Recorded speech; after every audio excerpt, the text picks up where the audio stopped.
Hello, it's Monday the 25th of January. I'm Rob Watson. I've come out on another Leicester Soundwalk, and we're still in lockdown here in Leicester, so it's just me and my notes that I've pulled off from Wikipedia. And it's been snowing in Leicester, so yesterday we had a day of snow. Last night it froze. It was about -4 degrees. And it froze, and I've just kind of walked slowly with a great amount of trepidation up from Narber Road through Bede Park and De Montfort University campus, and now I'm at the bottom of New Walk, which is the starting point, and I'm going to walk up New Walk towards Victoria Park, which will be the destination point today. So might be a bit different. There's plenty of people about. It's nice and sunny, blue skies, but it is very slippy underfoot, and there's been some gritting of the pavements by the local council, but not everywhere, so it might be if I end up falling on my backside, I probably won't capture that, but it's a possibility anyway. So New Walk is I've walked up New Walk hundreds, thousands of times, as have many people, and it's a promenade which is based on an old Roman road which ran through the city many years ago, and it connects the area from the city centre to Victoria Park and the Stonygate, Evington and kind of Clarendon Park areas.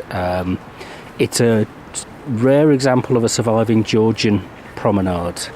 It's about a mile long, and there's a range of different buildings that occupy it now. It was a residential street until about the 1940s, 50s.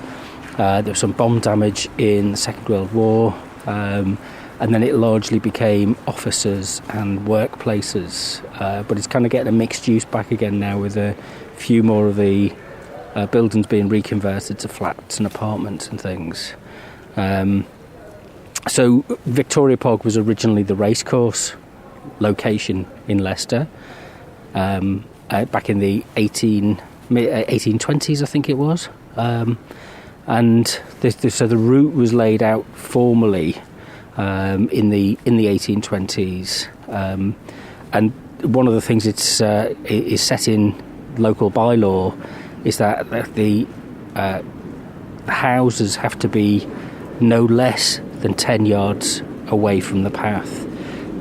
It's a pedestrianised road, so there's no vehicles except the maintenance vehicles enter the road, and you're not supposed to be able to cycle on it, but there is an ongoing controversy sometimes that cyclists do use it, even though they now have alternative cycle routes have been designated, but it is primarily for pedestrians. So I'm stood at the moment at the bottom of New Walk, which used to be where the New Walk Centre was. The council offices, there were these 1960s and 1970s tower blocks, and they really dominated Leicester when I first came here. The council tower blocks were pretty imposing, but in the noughties, in 2010, it was clear that they were unsafe, so the decision was taken to demolish them, and in 2015 I think they were demolished, and kind of quite a spectacular explosion that brought them down, and subsequently now it's been redeveloped with mixed use of apartments and office space, and there is a financial firm that has established itself, and opposite on the actual entrance to New Walk itself is the job centre.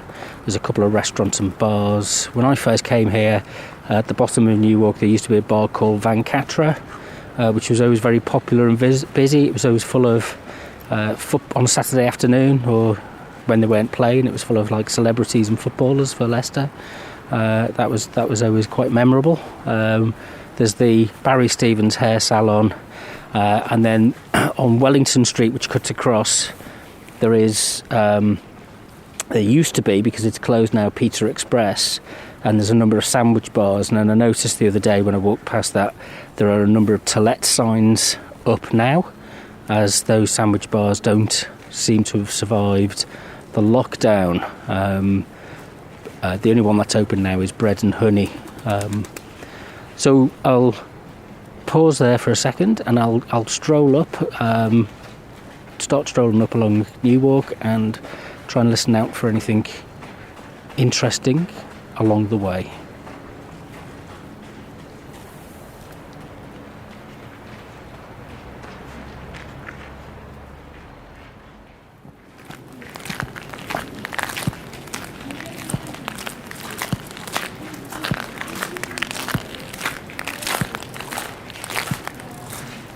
So we've just started to walk up New Walk, just past the Revolution Bar, and the back entrance for the King's Head pub is Park Street, where the Leicester Mercury building is. I used to work in a nightclub that is where the Revolution Bar is now. It used to be called Nicky's and Michelangelo's back in the mid-90s. So I kind of remember seeing in the summertime the squirrels running up and down the trees because we'd had a late night lock-in. And just on Park Street is the Holy Cross Priory, which is an order of Dominican friars who've been based in Leicester from around 1247. And the priory has been rebuilt a number of times.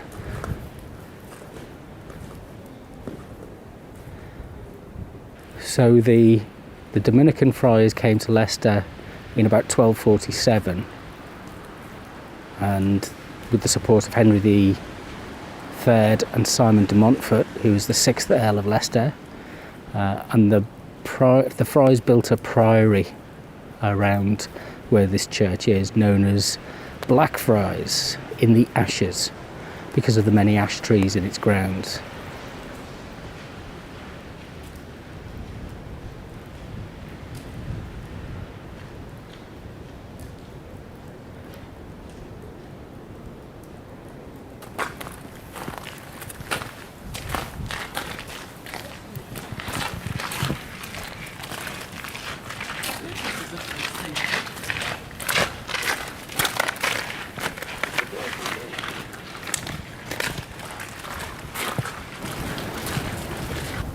So as you walk up New Walk, you go past the IBM offices, which opened a couple of years ago, bringing some much needed technical employment to the city.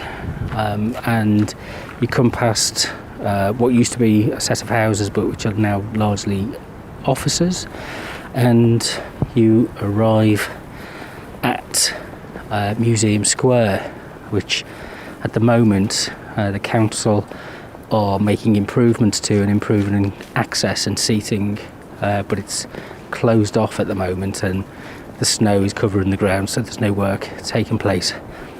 The lime trees that line New Walk have been covered in snow, but the sunlight has melted that, so you're getting big clods of snow, wet, cold snow dropping down and kind of dribbling down your neck.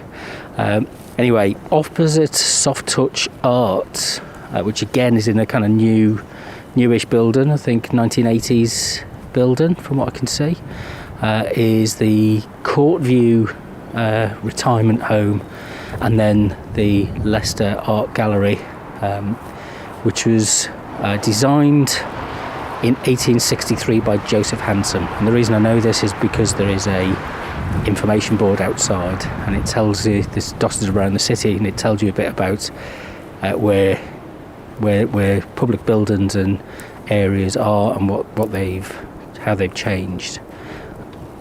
And Leicester Museum and Art Gallery is a relatively small art gallery, but it does have some updated exhibitions. It has a collection of Picasso potteries, which was donated from Richard Attenborough, and also an extensive collection of German expressionist art. But it's renowned for day trips for school children to come and see the Egyptian mummies and the dinosaurs. Unfortunately, as with everything, the museum is closed at the moment and might not be open for the foreseeable future. But the museum was extended periodically, and it was extended again in the 1890s. And it has about 3,000 visitors a day when it's at its most peak times.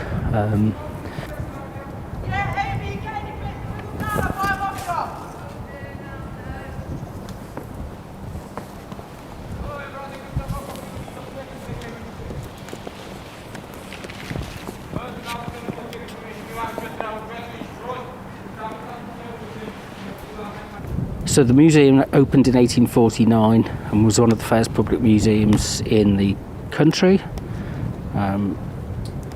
Expanded several times. The most recent was in 2011. Permanent exhibitions include the Egyptian area, minerals of Leicester, and it's famous for its stuffed polar bear, Peppy, which was the mascot of Fox's Glacier Mints. And it changed its name to Leicester Museum and Art Gallery in 2020 in order to be able to demonstrate that it's Leicester's leading museum and to make it easier for people to search for it when they're looking for.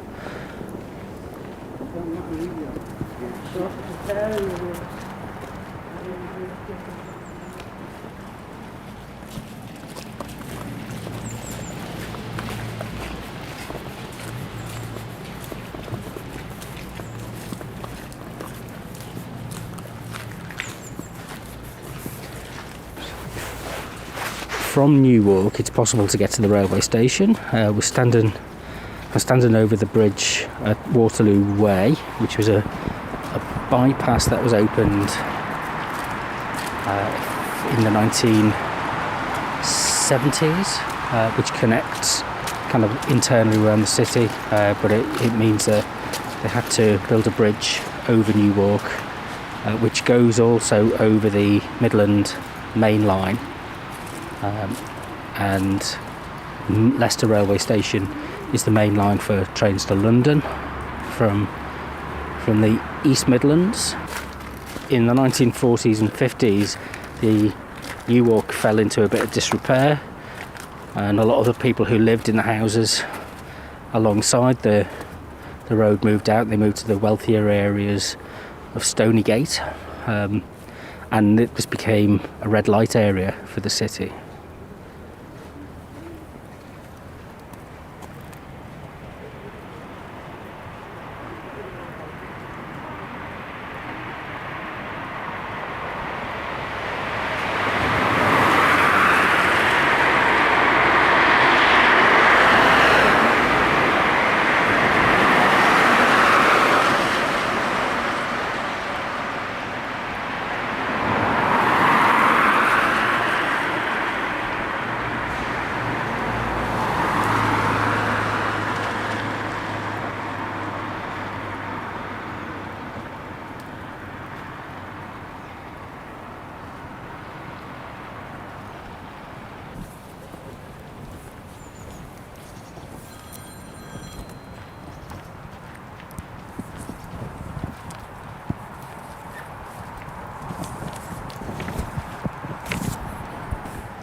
The Midland Main Line is operated by East Midlands Railway, or used to be operated by East Midlands Railway, and they run something like 5 intercity trains an hour down to London, and then up to Nottingham and Sheffield and Derby.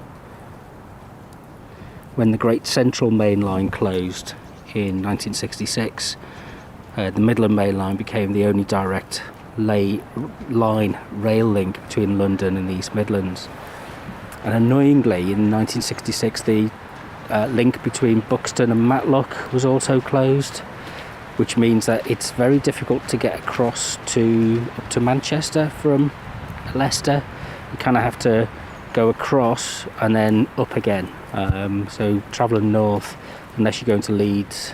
And actually, if you're going beyond Sheffield, you have to change sometimes to get from Sheffield to Leeds as well. So it's not as ever with the UK, it's not the best connected route. Going south, you get to Market Harbour, and you go through the junction at South Wigston. There is and has been ongoing discussion about the electrification of the Midland Main Line. The East Coast Main Line was electrified, but the Midland Main Line wasn't, and it used diesel engines for a long time. At some point, I think it was 2015, there was a promise that up to Nottingham would be electrified, but that was cancelled again in 2017. So the electrification is only going as far as Market Harbour, and then the trains that will be introduced, or the new trains that will be brought in, will be dual powered trains. And it makes Market Harbour a bit of a commuter town for London, but it does. There was a report last year that suggested that Leicester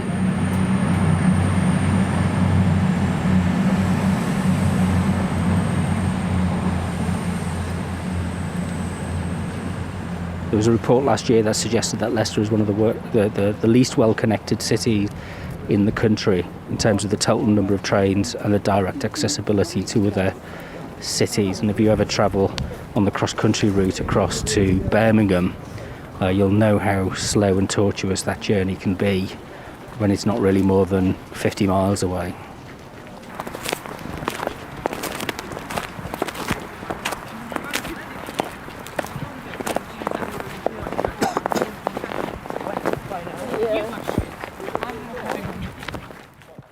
So I'm at the corner of De Montfort Square and just opposite St Stephen's Church, and this is the junction. If you carry on up New Walk, you get to Victoria Park and De Montfort Hall. If you go to your right, you get to Regent College and the Attenborough Arts Centre and the University of Leicester.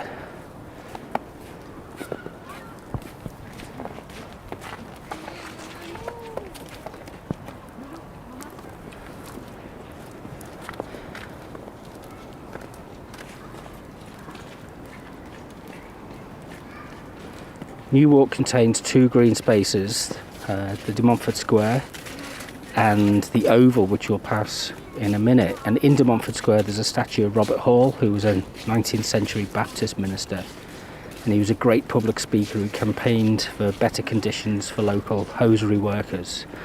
Just behind me is the Belmont House Hotel on the corner of De Montfort Street, which started life as a school for young ladies. And St Stephen's Church was originally built on London Road near the railway line and was moved in the 1890s to make way for a hotel.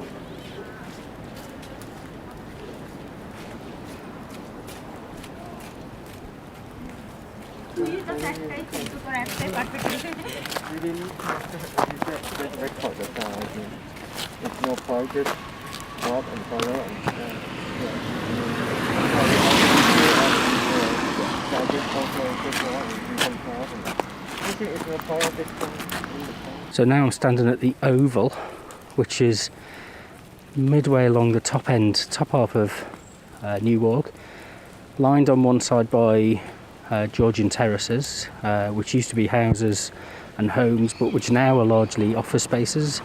The University of Leicester has quite a number of office spaces along this road, and the Oval is surrounded by a metal fence, an iron fence, and it used to be a popular area for nannies to bring their children.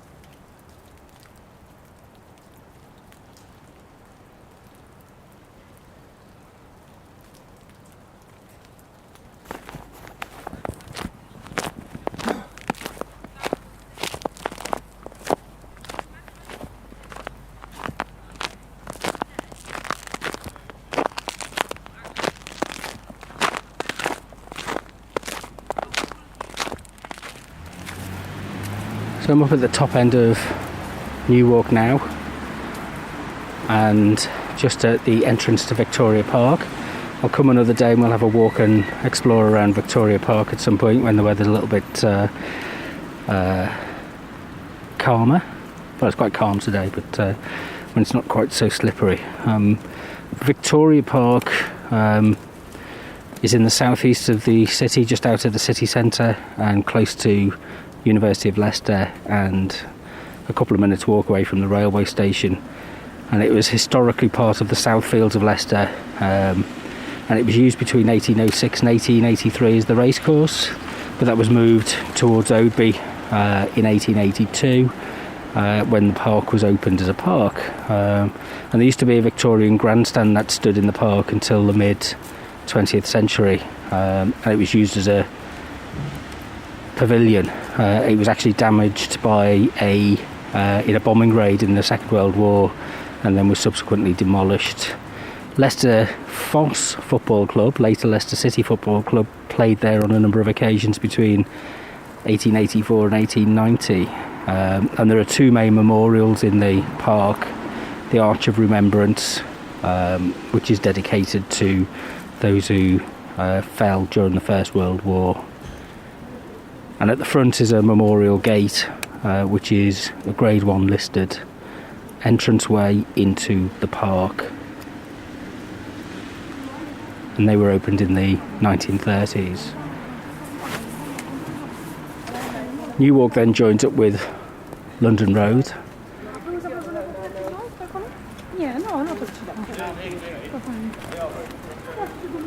The point of these Soundwalks is really to just have a ramble and to just look at things that are around us. There's a lot more detail that I could go into. I'm not particularly expert at doing this, but that's the idea. This is, not necessarily something which you have to be expert at. You just have to come. If you want to take part in one, just give me a shout, send me a message. Either I'm on Twitter and Instagram at robwmedia, or if you want to send me an email, send it to rob@robwatsonmedia.net, and we'll try and arrange something as soon as we can do something that's suitably socially distant. Kind of really just think about what you take for granted as you travel around Leicester. You might drive mostly around Leicester, but occasionally you kind of think, I want to get out the car and come and find out what there is in the nooks and crannies. And you might have a favourite walk that you do when you take your dog out, or you might, there's a particular restaurant or shop takeaway that you visit, and so we can just trace the route, and as we amble along, it might be something that you remember doing as a kid, or something that you've learnt to do, and on a more regular basis as part of it, particularly at the moment with all the exercise venues, the gyms being closed. Your regular amble might be a bit more present in your mind.